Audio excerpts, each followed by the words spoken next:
Hi students, welcome to first year commerce. In our previous class we have discussed about advantages of multinational corporations.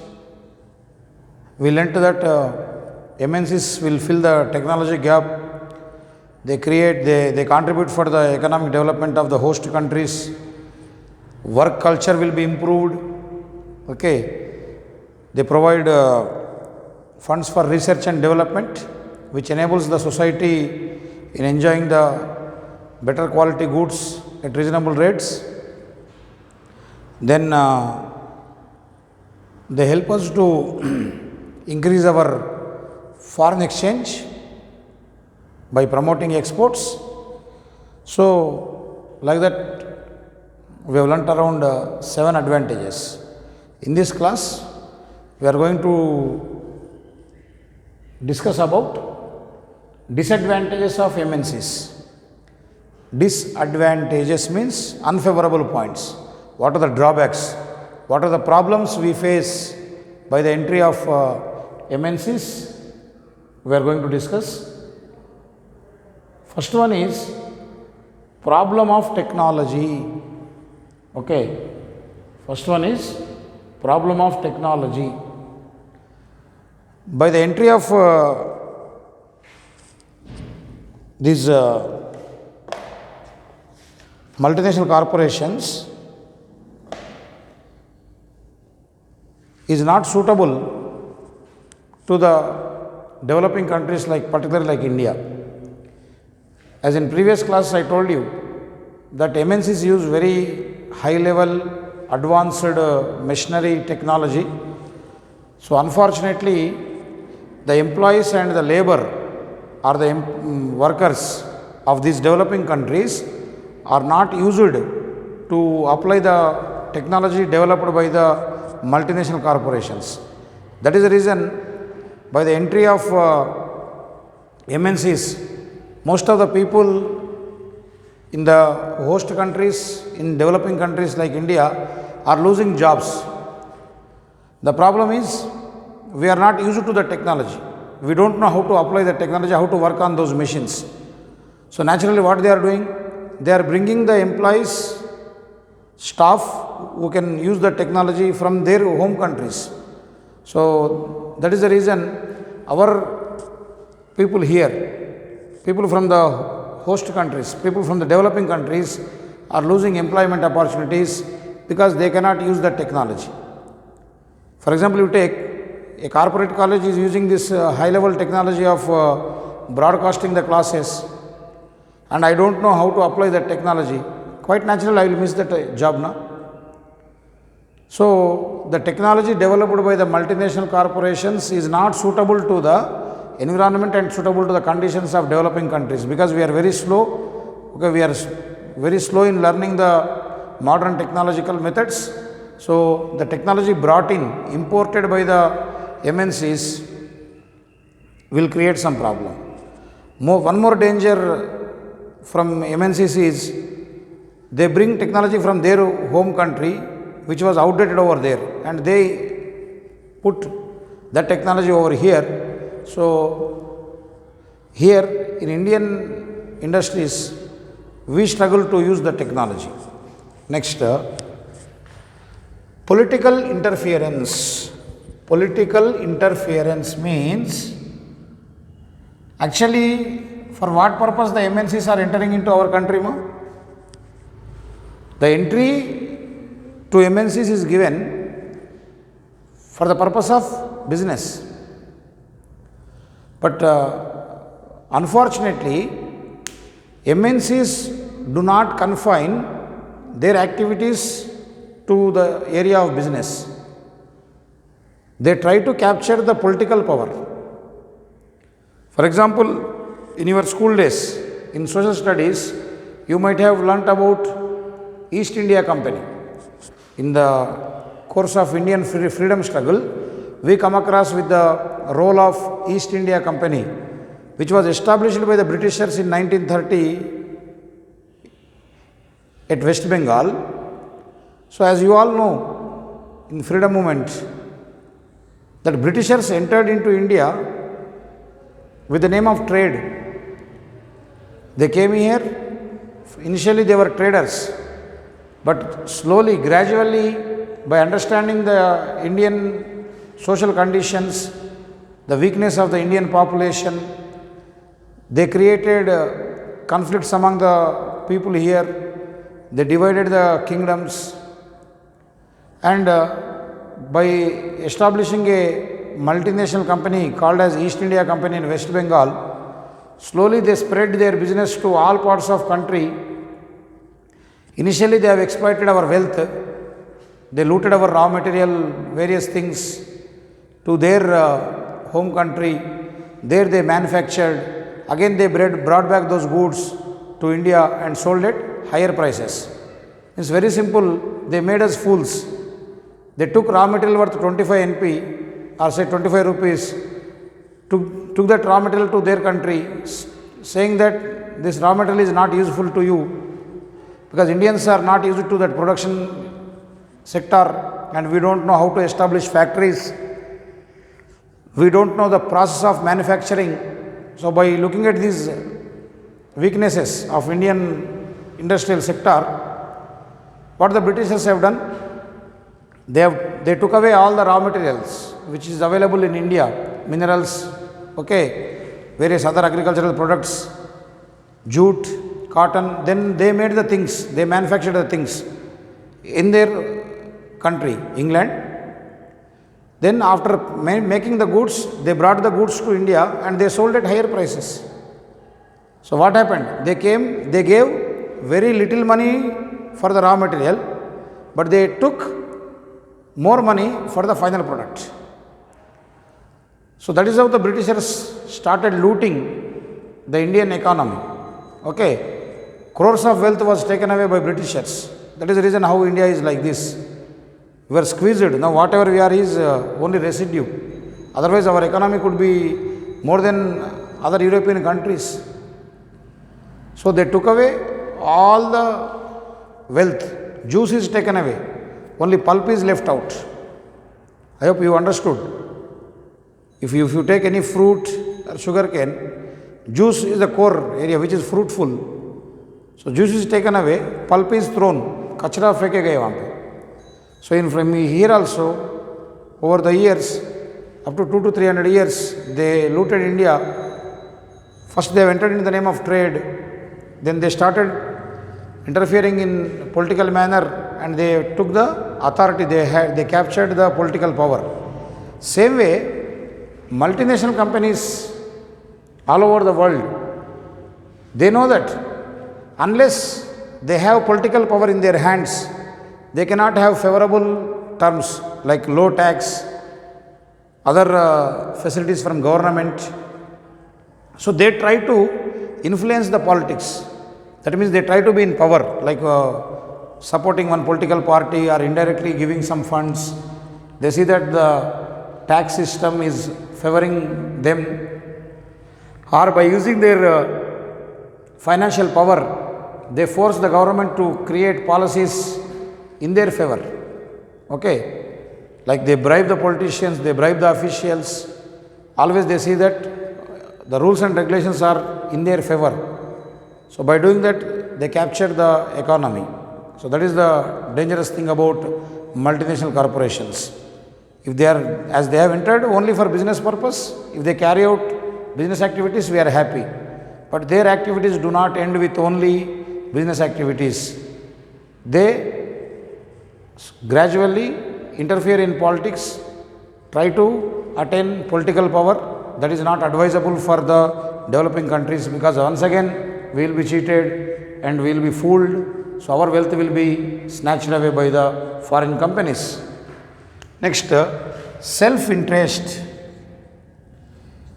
Self-interest means many of the times multinational companies will establish their franchises, they establish their factories, they establish their branches in developing countries, not with the motive of developing the underdeveloped countries or developing countries, with the motive of earning more profits for their purpose. Actually what we feel is, MNCs are coming to our country, they are contributing for our national economy, they are contributing for our economic development, they are providing jobs over here. Let us give red carpet welcome for the MNCs, let us give subsidized electricity, water, so all favors we do. But actually MNCs don't come into our region, don't come into our country with the motive of serving people. They come with the motive of earning profits, taking away lot of money for their own purpose. They have self-interest, means their idea is something, their own idea, only to develop themselves, not to develop others. That is what called as self-interest. Okay. Next, outflow of foreign exchange. Outflow means going away. When Indian money goes to other countries, it is called outflow. Inflow means when others' money comes to India. Like suppose we go and establish a factory in Dubai, we manufacture goods in America, we manufacture goods in Russia, we sell over there, so money comes to India. But unfortunately, what is happening? MNCs are coming over here. Clear? But when MNCs are entering into Indian market, we are buying their technology. Okay. So whenever MNCs give entry into Indian region, they say that okay, we are bringing worth machinery of 50 crores, so please pay. Though when they are bringing the technology, when they are bringing the raw material or other inputs, we are paying them. In most of the cases, the sophisticated jobs, high level employment is given to their country people, providing employment of ordinary level to our country people. Okay, actually what we feel is MNCs will give good jobs to Indian citizens. Yes, they do give jobs to Indian citizens, but not high level jobs. Very ordinary labor work like drivers, watchmen, security, supervisors, store in charges, where lot of physical exercise, physical strain is to be taken. Such type of jobs are given to the local people, and high level jobs where salary is more and just smart work is to be done. That type of work is given to the foreigners.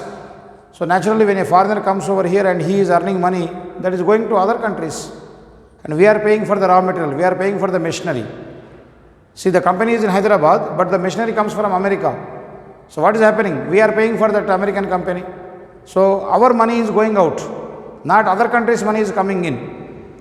Actually, our expectation by the establishment of MNCs, we expect that foreign money comes to India, so it contributes for our economic development. But it is not happening in that way. It is going in the reverse order.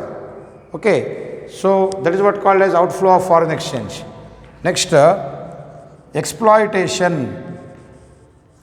What do you mean by exploitation? Exploitation is taking advantage of one's weakness.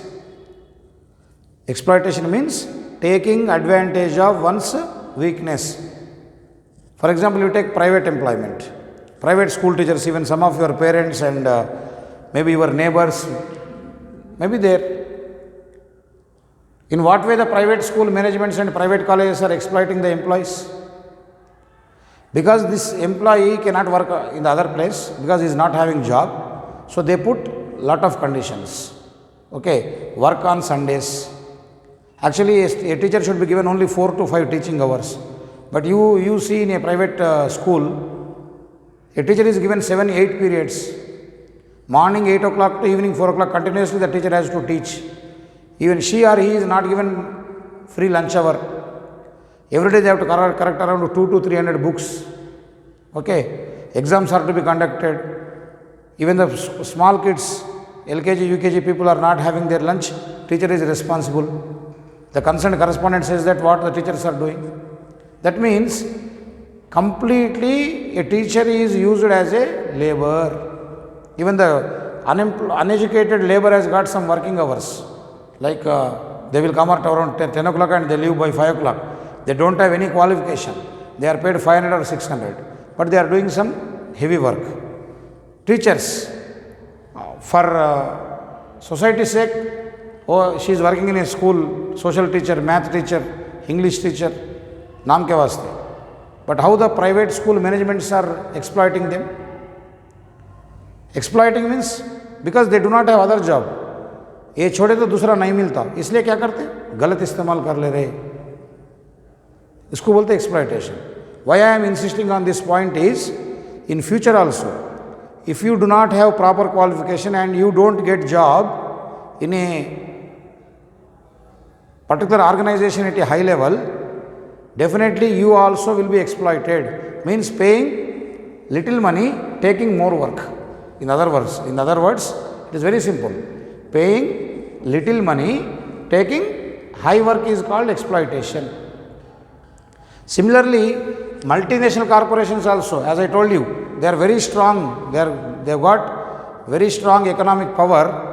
By virtue of that economic power, they exploit the employees, they exploit the consumers.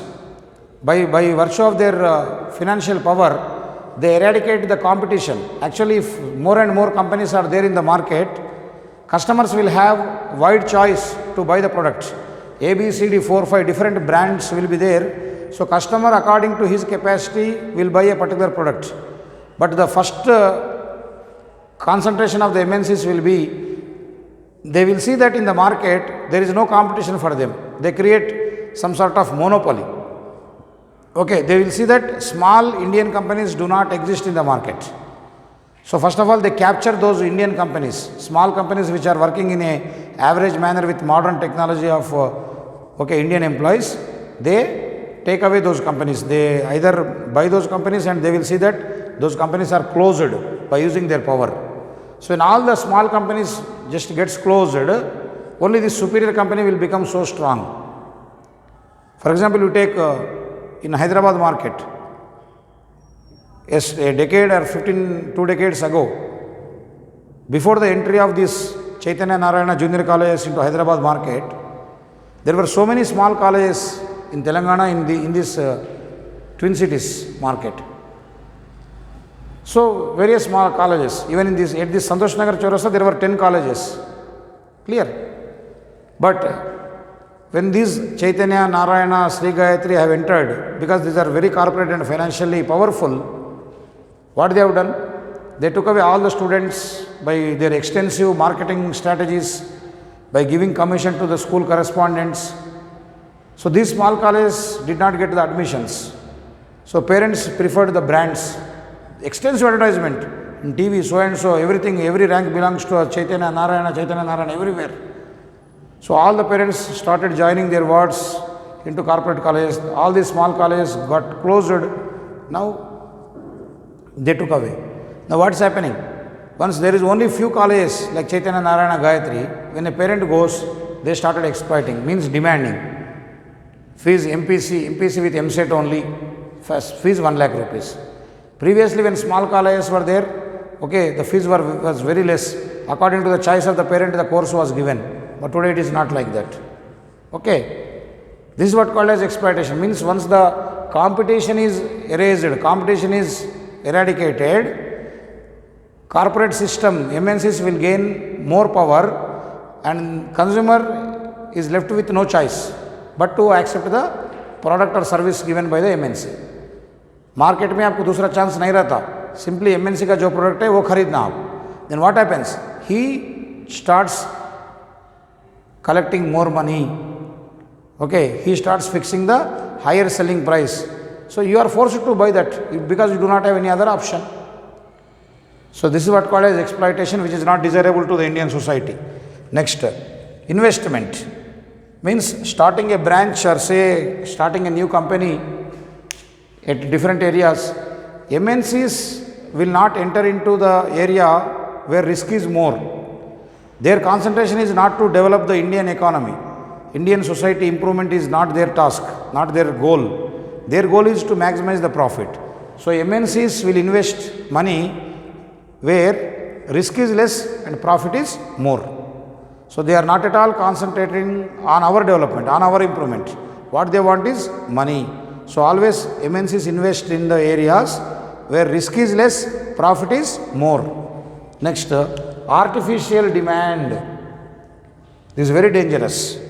Artificial demand means by virtue of their extensive advertisement, they create a feeling in the minds of the customers that they have to buy the product.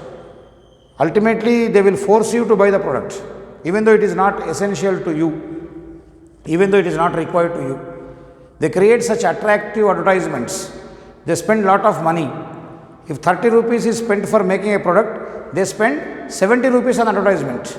They give ads with Shah Rukh Khan, Salman Khan, various heroines, okay, players, MS Dhoni, Virat Kohli, different players will give the advertisements. So automatically the customers are attracted. They show the very good advertisement, beautiful advertisement of washing machine. Even though you have got ordinary semi-automatic washing machine, but repeatedly you are shown the advertisement of fully automatic washing machine, how the clothes are washed brightly, so this, that, then immediately what happens? So there will be pressure from the family members. The wife starts demanding, okay, her husband that, no, I want fully automatic washing machine. See how it is working like that. Chalo, then this semi-automatic is sold out or exchanged and fully automatic washing machine is brought up. New ACs, mobiles, clothes, okay, their system of advertisement is something like Jadugar, attracting the customers. By that extensive advertisement, they create artificial demand, means even though customers do not require that product, we are forced to buy. For example, you take toothbrush and toothpaste. Around 2 decades ago, in villages, people used to brush their teeth with normal, okay, with traditional toothpick like neem tree or something. They have got their old methods of products. Naturally, it has got both brush as well as, it works as both brush as well as mouthwash. You might have seen that neem stick in villages. So most of the people were used to do that. But today, when TV advertisements are shown about Pepsodent, Colgate, Close-Up, etc., so people started using all these artificial things. Now they are showing that this has got neem. Okay, whatever all toothpastes, this has got salt. आपके toothpaste में नमक है क्या, आपके toothpaste में नीम है क्या, आपके टूथपेस्ट में कोल है क्या. Previously it was there. People used to brush with coal, people used to brush with salt, people used to brush with neem stick. So then these companies have started, no, that is very dangerous, start using paste, okay, use brush for your health and so. So now people have stopped using those things and they are habituated for this artificial toothpaste and toothbrushes. Now these companies telling that our toothpaste has got neem, our toothpaste has got salt, our toothpaste has got charcoal. So our ancestors were doing the same thing. But in the meantime, MNCs took away crores of wealth, not only in the form of toothpaste and brush, various soft drinks, jams, food items. So don't spoil your health. Why I am insisting is, don't spoil your health by becoming a prey for the advertisement shown by the MNCs. You have to be very careful. The things are not as beautiful as shown in the television. There are so many side effects, very dangerous. So use always domestic product, goods manufactured by the Indian companies. Okay, buy the Indian, be the Indian. Buy the Indian, be the Indian. Buy Indian made product, not of foreign companies, and you be the Indian. Then only our Indian companies will survive, so we can develop our economy, right? That's all for today. Next class we will go to the next lesson. With this, MNCs is over, ma.